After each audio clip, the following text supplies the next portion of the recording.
प्रिय विद्यार्थियों, आज हम बीए पार्ट सेकंड में सेलेक्टेड पॉलिटिकल सिस्टम फर्स्ट प्रश्न पत्र में राजनीति विज्ञान विषय में सेलेक्टेड पॉलिटिकल सिस्टम के यूनिट सेकंड में अमेरिका के संविधान के बारे में हम लगातार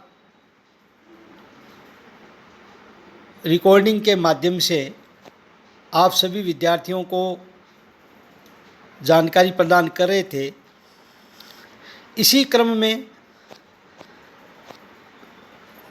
पहले अध्याय में हमने अमेरिका के संविधान की एक महत्वपूर्ण विशेषता शक्ति पृथक्करण का सिद्धांत सेपरेशन ऑफ पावर्स के बारे में आपको लेसन दिया।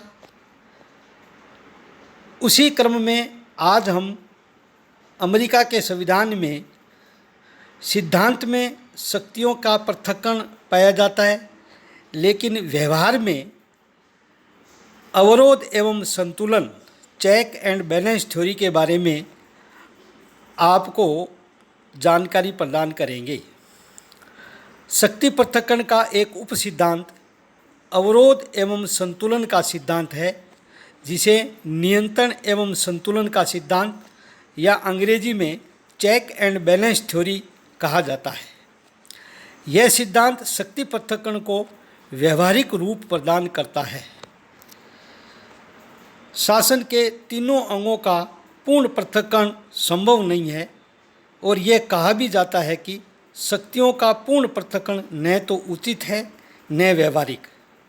हैमिल्टन अमेरिका के संविधान सभा के सदस्य ने कहा है कि शक्तियों के दुरुपयोग को रोकने के लिए यह आवश्यक है कि एक शक्ति दूसरी शक्ति को नियंत्रित करे।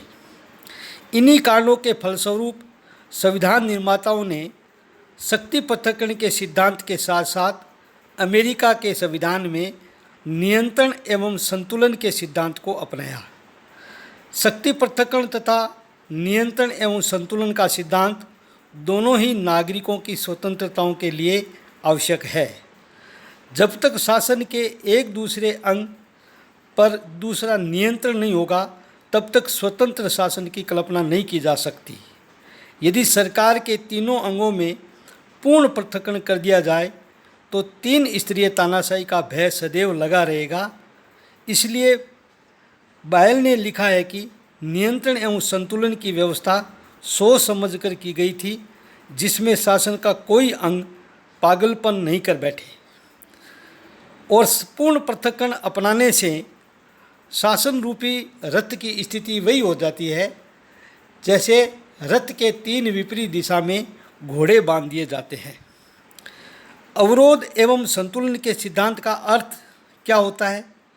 अवरोध एवं संतुलन के सिद्धांत का तात्पर्य यह है कि शासन के अंग एक दूसरे पर इस प्रकार नियंत्रण करें कि कोई भी एक अंग शक्ति का दुरुपयोग नहीं कर सके। संयुक्त राज्य अमेरिका के संविधान में व्यवहार में इस नियंत्रण एवं संतुलन के सिद्धांत को प्रयोग में लाया गया है तथा आप अपने नोट्स में भी चित्र द्वारा भी इसको समझाया गया है। अब अमेरिका में अवरोध एवं संतुलन का सिद्धांत किस प्रकार कार्य कर रहा है, उसका हम उल्लेख करेंगे। सर्वप्रथम व्यवस्थापिका, जो अमेरिका में कांग्रेस के नाम से पुकारा जाता है व्यवस्थापिका को, तो व्यवस्थापिका की शक्ति पर राष्ट्रपति या कार्यपालिका तथा न्यायपालिका के द्वारा किस प्रकार नियंत्रण रखा जाता है।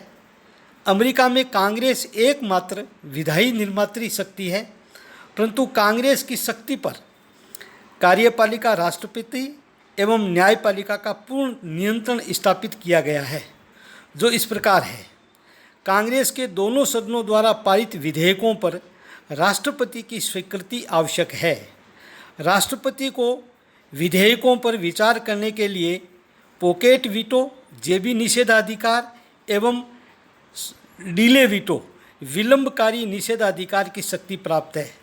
राष्ट्रपति वीटो द्वारा कांग्रेस की विधि निर्माण की शक्ति पर नियंत्रण स्थापित कर सकता है।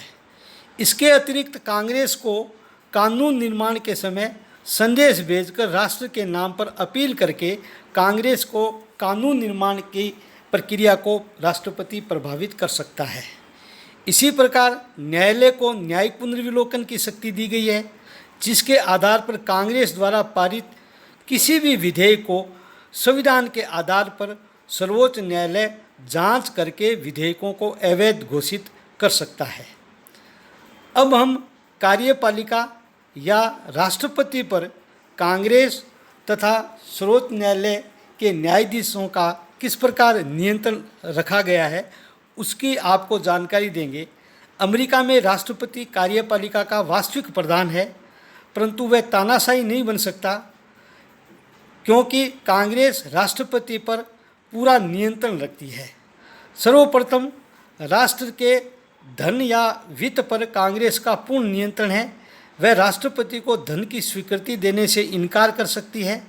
राष्ट्रपति यदि कोई विदेशों से संधि या समझौता करता है, परंतु राष्ट्रपति द्वारा की गई संधि और समझौते पर सीनेट का 2/3 बहुमत से अनुमोदन आवश्यक है। कांग्रेस के दोनों सदन राष्ट्रपति को महाभियोग के द्वारा पदच्युत भी कर सकते हैं और राष्ट्रपति द्वारा की गई नियुक्तियों को भी सीनेट से पुष्टि करवाना आवश्यक है। इस प्रकार न्यायालय भी न्यायिक पुनरावलोकन द्वारा उसके कार्यों की, उनके अध्यादेशों की जांच कर सकता है। अब हम न्यायपालिका पर कांग्रेस और राष्ट्रपति का किस प्रकार नियंत्रण रखा गया है। संविधान के अनुसार न्यायिक शक्तियाँ न्यायालय में निहित है, लेकिन सर्वोच्च न्यायालय के न्यायाधीशों की नियुक्ति राष्ट्रपति द्वारा की जाती है। इसी प्रकार न्यायाधीशों के वेतन एवं भत्तों का निर्धारण सीनेट करती है। कांग्रेस न्यायाधीशों के विरुद्ध महाभियोग प्रस्ताव भी ला सकती है। कांग्रेस के दोनों सदनों पर नियंत्रण की व्यवस्था करते हुए दोनों सदनों को समान विधि निर्माण की शक्ति प्राप्त है। इसका मतलब यह है कि अमेरिका में कांग्रेस के दोनों सदन, प्रतिनिधि सभा और सीनेट, इन दोनों को ही विधि निर्माण में समान शक्ति प्राप्त है। संघ सरकार एवं राज्य सरकारों के मध्य भी शक्ति संतुलन स्थापित किया जाता है। जैसे अमेरिका में संविधान संशोधनों पर 3/4 राज्यों के अनुमोदन आवश्यक है। इस प्रकार यूएसए में सिद्धांत में शक्ति पृथक्करण का सिद्धांत है, लेकिन व्यवहार में शक्ति पृथक्करण के सिद्धांत के स्थान पर आजकल नियंत्रण एवं संतुलन के सिद्धांत को या चेक एंड बैलेंस थ्योरी को अपनाया गया है। लेसन के अंत में हम ब्राइस के इस कथन के आधार पर अवरोध एवं संतुलन के सिद्धांत को समझा सकते हैं। ब्राइस लिखते हैं, शक्ति का मूल स्रोत जनता का प्रभुत्व है, जो सदा भरा हुआ है और जो अपने गहरे स्रोत से पानी लेता हुआ बहता है। इसके पश्चात वह अनेक नहरों में बढ़ जाता है। प्रत्येक नहर इतनी कुशलता से बनाई गई है तथा तटबंधों से बंधी हुई है ताकि पानी ऊपर से नहीं निकल सकता। न्यायिक हाथ सदैव तत्परता से उस स्थान पर मरम्मत करने के लिए सदैव तत्पर रहता है जहाँ से धारा के टूट जाने का भय रहता है। ब्राइस के इस कथन का मतलब यही है कि अमेरिका में एक तरफ शक्ति पृथक्करण का सिद्धांत है, दूसरी तरफ शासन के तीनों अंगों पर परस्पर एक दूसरे पर इस प्रकार के नियंत्रण स्थापित किए गए हैं ताकि शासन में संतुलन बना रहे और नागरिकों की स्वतंत्रता बनी रहे। ये एक संक्षेप में आपको अवरोध एवं संतुलन के बारे में जानकारी दी गई है। ये अध्याय यहीं समाप्त होता है। जय हिंद।